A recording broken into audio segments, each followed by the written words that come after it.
పోలీసులు తీసుకువెళ్ళిన తర్వాత దర్శన్ని బాగా కొడతారు.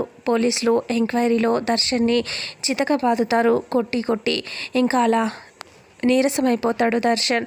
ఇక ఆనంద స్టేషన్కి వస్తుంది. వచ్చి చూసేసరికి అక్కడ దర్శన్ దారుణమైన పరిస్థితుల్లో కనిపిస్తాడు.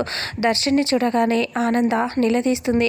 ఏంటి ఎస్ఐ గారు, నా కొడుకుని ఇలా కొట్టారేంటి అని అంటే, ఇంటరాగేషన్ చేస్తున్నాం, అమ్మాయి ఎక్కడుందో చెప్పాలి కదా, దానికోసమే ఇలా చేస్తున్నాను, చెప్పట్లేదు అని అంటూ ఉంటే, ఇంకా అప్పుడే అంటే ఇంటరాగేషన్ పేరుతో తెలుసుకోవటం కోసం ఇంతలా కొడతారా, ఎందుకు నా కూతుర్ని ఇలా నా కొడుకుని ఇలా కొట్టారు, అసలు మీరు ఎందుకు ఇలా కొట్టారు అని అంటూ అడగటంతో ఇక ఒక్కసారిగా షాక్ అవుతుంది ఆనంద. ఏడుస్తూ ఉంటుంది దర్శన్ అనేసి. దర్శన్కేమో స్పృహ ఉండదు. ఆ తర్వాత శరణ్య దగ్గరికి ఇక్కడ రౌడీలు దగ్గరికి వచ్చి లేపటానికి ట్రై చేస్తూ ఉంటారు కదా.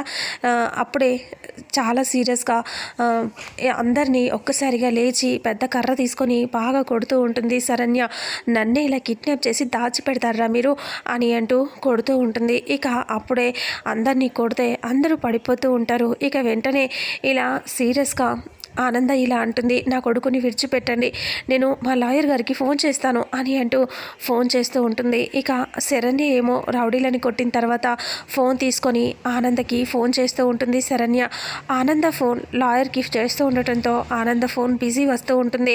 ఇక ఆనంద ఏడుస్తూ లాయర్కి కాల్ చేస్తే మాట్లాడుతూ ఉంటుంది. ఇక ఇక్కడేమో శరణ్య రోడ్ ఇంకా ఆనంద ఫోన్ లిఫ్ట్ చేయట్లేదని ఆ రౌడీలంతా తప్పించుకోవడానికి అందరూ పడిపోయినప్పుడే కరెక్ట్ సమయం అని చెప్పేసి డోర్ ఓపెన్ చేసుకుని ఫాస్ట్గా పరిగెత్తుకొని వెళ్ళిపోతూ ఉంటుంది.